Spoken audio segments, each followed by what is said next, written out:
embarrassing thing you've gone through? All right, as a child, I had an imaginary friend named Ginger Ale. Let that sink in. Let that sink in. And I'm serious, like an imaginary friend, and his name is Ginger Ale. Hey, yo, here's the kicker, because the ongoing joke in my family to this day is Ginger Ale still my best friend because of my gastritis. So, you know the joke, but it's ridiculous.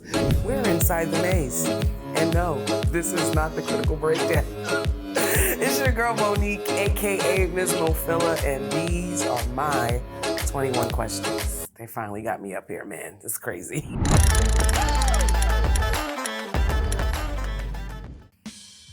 What are your toxic traits? You're gonna just start off with that? Okay. I wasn't ready for this. I was definitely not ready for this one. I got a lot of them. Top 2 toxic traits would be, it physically hurts for me to hold my tongue. Like, if there's a moment where I feel like I need to speak, I physically have to speak. I don't care what the circumstance is, or it'll hurt. Literally, it hurts my stomach. And a lot of times it gets me in way more trouble than I'd like to admit. Second one is, I also don't know when is the appropriate time to laugh and not laugh. My family has been a group of people who have gotten through a lot of trauma through comedy, so yeah, I laugh at the most inappropriate shit. So I think those are my 2 toxic traits, pretty much. Just to be still scratching the surface, you know? What was the weirdest DM you ever received? Bruh. They're all so weird. They're all very, very weird. I had one where a guy literally like hits me up. I guess he was interested in seeing the shows and stuff and wanted to get to know me better and wanted to take me on a date. I was like, okay, I might be down for it. Not interested really, but might be down for it. And he was like, all right, well, give me your number and we'll figure things out. And I'm like, well, you're a complete stranger, so I don't really feel comfortable giving you my number like that. Oh, that's corny. If you won't give me your number, how you gonna go on a date with me? And then he blocked me. And I was just like, oh, okay, like, thank you for doing me that favor. But he took it like really personal that I wouldn't give him my number. Is it me? Am I the problem? Should I give my number to people that I don't know? I don't know, man, I don't know. Worst sexual experience? I was not ready for that question. I'm stuck between 2. Those who have watched my journey, you've probably heard one of the stories already. I actually lost my virginity to somebody where I didn't even know I lost my virginity because I didn't feel anything. And we're just gonna leave that there. I think you can put the pieces together. The second one wasn't too long ago, and let's just say I had lesbian sex with a man. And I'm gonna leave that right there where it stands as well. So those would be my worst experiences in sex. Just non-existent. What's the most pettiest thing you've done after a breakup? You know, I really don't be that petty. I think I got a couple exes out there that might disagree, but I feel like I don't be that petty in a breakup. Like, when I let you go, I just let you go. Peace out.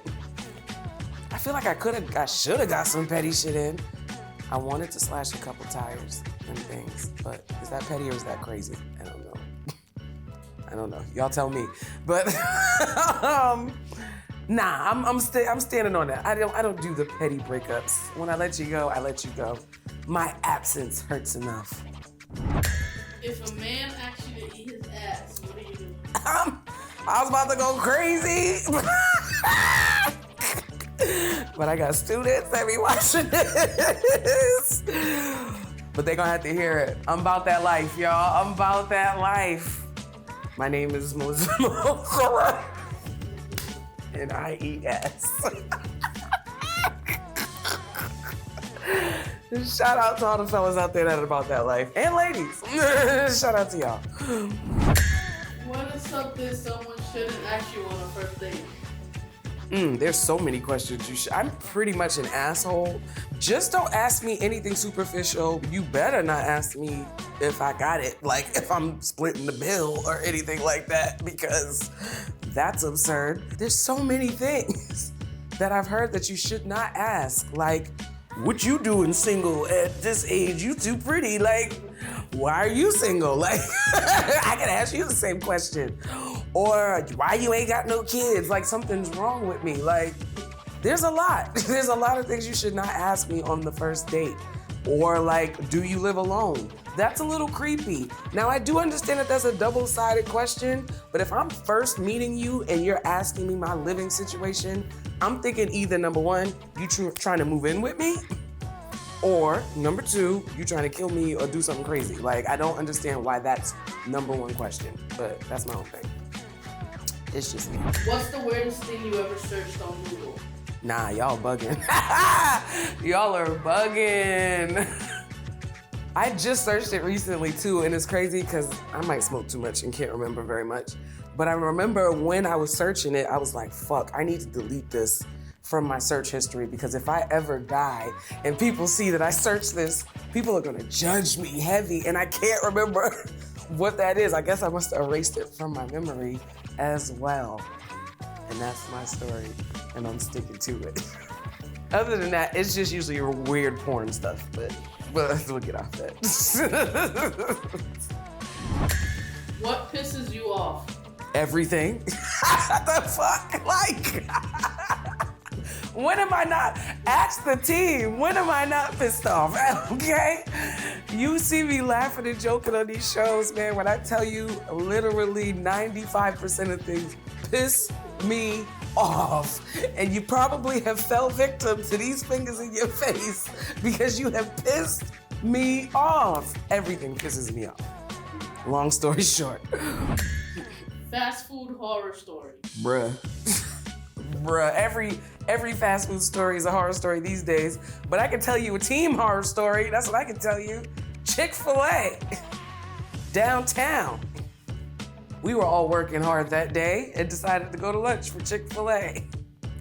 And I thought I was a teenager and could eat all the stuff, you know, got all the good chicken sandwiches, all the good things. Not remembering that this girl is about to be 40 in July. Shout out to my 83 babies. And I got gastritis, so if y'all ever see me in episodes and my belly's like all out here, the gastritis is going crazy. And it did not disappoint that day. That day at Chick-fil-A, I almost died. I don't even know if I told y'all that. I almost died that day. I almost died that day, guys. But that was my most recent one. All fast food is a horror story for me these days. Please take care of your gut, because gastritis is the worst thing in the world to have. Yeah, you have it. Name a song or a movie that reminds you of your ex. Oh, you want me to fight? Is what you see? This is the shit that be pissing me off. This is the shit right here. So there's a reason for so many levels now that I think about it. Baby Boy, the movie Baby Boy. One, because it was her favorite movie and I never understood why she was so in love with that movie.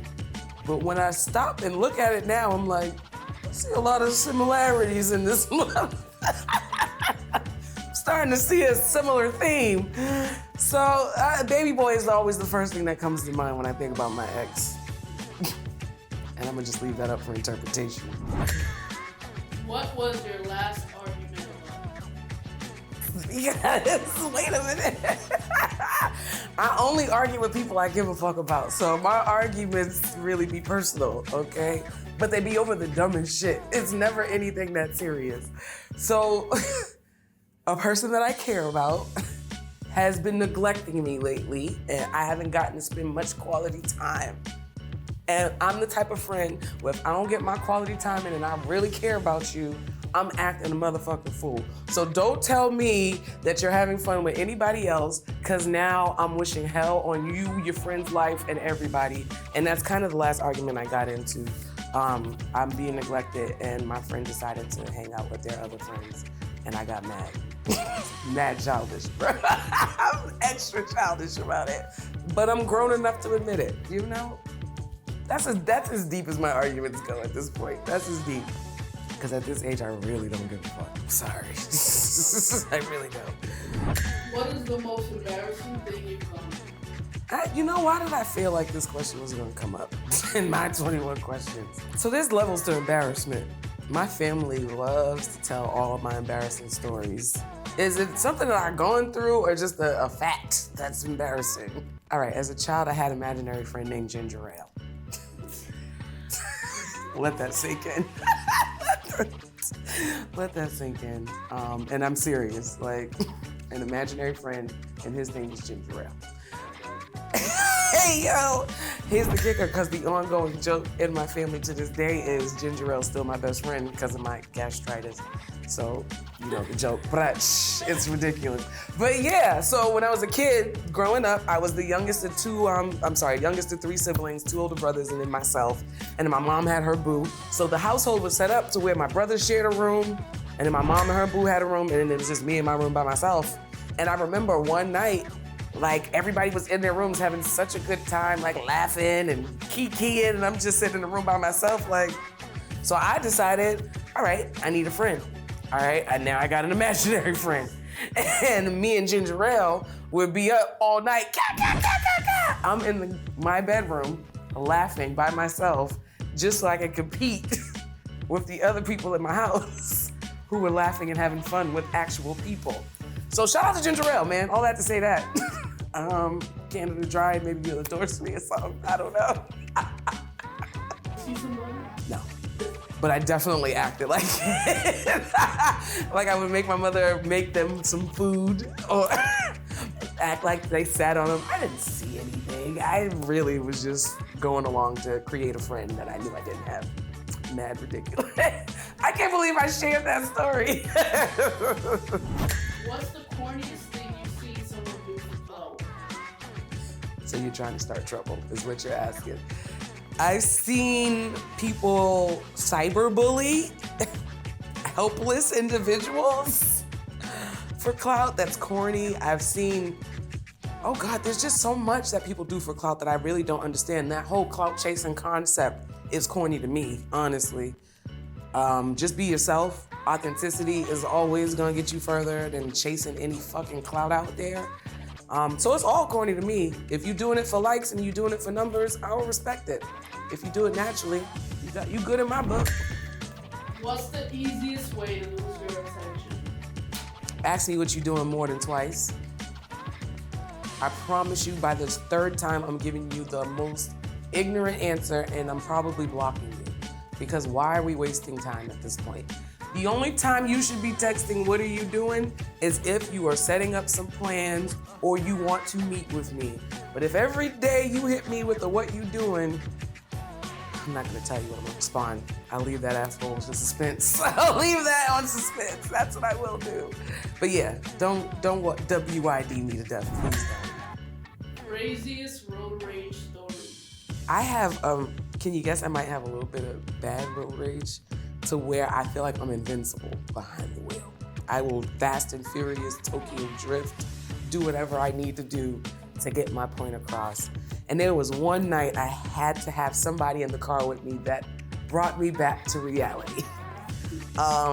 Somebody had like stopped short or did something stupid and I was enraged, in red, couldn't see anything but red, and decided to follow this person because I was mad, okay? Then I, got a change of heart. I was like, all right, the person in the car was like, all right, what are you gonna do when you get there? What then? All right, I'm gonna change directions.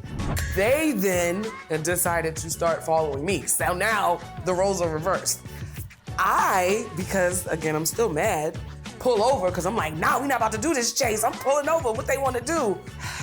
The person pulled over as well. That's when reality hit. What is this person gonna do when they get out this motherfucking car? Okay, what are they gonna do? Person in the car brings me back to reality because I'm ready to face whatever's happening. And they're like, drive off. Just drive off. And luckily I got away, not killed. I have still to this day have no clue what that person was gonna do, but I did see the door open. And I probably wouldn't be here today if I stood to wait to see what happened. So yeah. Guys, it's not that deep. I promise you, it's never that deep. I know it feels that deep in the moment, but it's never that deep. Is it mandatory for you to get head? You would think I would say yes. Actually, yes. Absolutely. Cause I've tried to be open-minded about it. I've tried to be like, not all occasions call for that. But baby, she she just does not get excited unless she gets to have a conversation first. We gotta talk, and that's it. It's Mz Mophila, of course we gotta talk. Yeah, that's it, it's mandatory. How do you curve people? Oh, that's my favorite thing to do. My favorite thing to curve people. Block. It's the number one way. I really am not in a space where I feel like communicating or explaining why we don't need to talk. I just decide to block.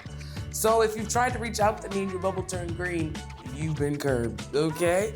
The other way is just letting you know. I'm either direct or I'm completely indirect. There's no in between. There's no happy medium. So either I'm gonna block you, I'm gonna just tell you to your face. I'm not feeling it and I'm cool. What conspiracy theories do you believe in? All of them? What are you talking about? All of them. I am a low-key conspiracy theorist fiend because I just can't believe what we've been fed all these years.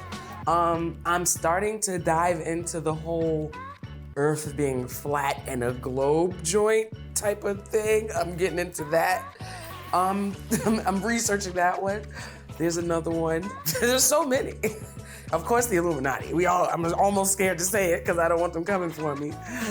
Do I believe Tupac might be in Egypt? Maybe. I feel like a lot of times conspiracy theorists, they make a lot of sense when they explain their point. And I can't argue it. So I feel like maybe they might be right.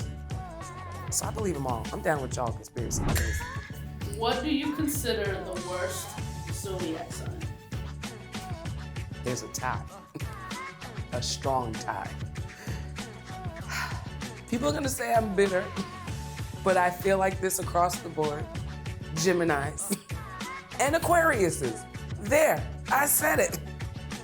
I don't know. Oh, we can go ahead and add a sprinkle of Aries in there too, because I try to give everybody the benefit of the doubt when I meet them, but every single time it goes left, those are the signs that are involved, and I'm gonna just leave it at that. The proof is in the pudding. Most embarrassing text you've sent and instantly regretted. Why are you doing this to me? Man, them drunk texts will get you every single time. The most embarrassing thing for me is as vulnerable as I am for media, y'all would think that being vulnerable in my personal life is the easy thing. My God, it's not. It's absolutely not. So I definitely poured out my heart to an ex one time on a drunken night. And I still, to this day, wish iPhone had already created the unsend message. Do you understand me? To this day, I wish. Because they left me on red. Do you know how hard that hurts? Do y'all know how hard that hurts when they leave you on red? I still want to unsend that message. I still. Fuck you, yo. What is your go-to lie when you don't want to do something? Wow, because you about to blow me up for real. I done hit this one way too many times. Nah, I don't know if I even lie anymore. I just be like, I can't, and leave it there. But the most ridiculous one, oh gosh. The best one I'm sorry, family. All of y'all have been sick at some point in life. I'm sorry, family. I'm so sorry. All of y'all have been sick, whether it's true or not, at some point in life. Thank goodness I haven't killed you all off in my lives yet, but yeah, definitely the family is always my go-to since I ain't got no kids, because everybody that got kids can blame it on their kids. Oh, I gotta do something with the kids. I don't have that, and I can't. Oh, my fur babies, I do be using my fur babies, I do.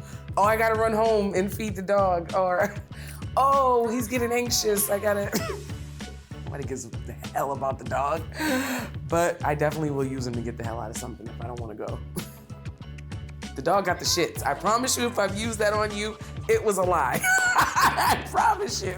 Sorry. You did tell us one time you had to go home and feed the dog. My team just called me out on my shit. You got me. Nuh-uh, it wasn't that. Didn't I have to bring the dog home because he was acting up when we was working? No. But he was there. Y'all saw he was acting up. Don't tell me like that. We were just inside the maze. Welcome, because I stay inside the maze. And this your girl, Mz Mophila, and these were my 21 questions.